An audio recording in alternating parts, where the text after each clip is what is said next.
Hi, I'm Mark Gurney with Ruger. We're here at SHOT Show 2015 Media Day at the range. Got a couple of good hunting rifles here.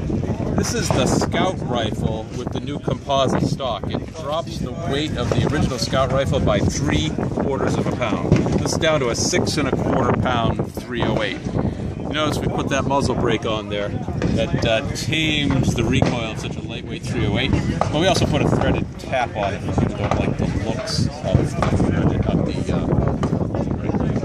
We also have this FTW Predator. The Predator model is in 223, 22, 250, and 204 Ruger. We also make it in 6.5 Creedmoor and 308.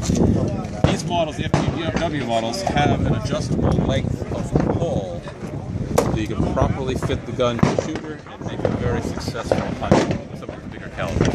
So, FTW Predator from Ruger and the new Scout rifle here at SHOT Show 2015.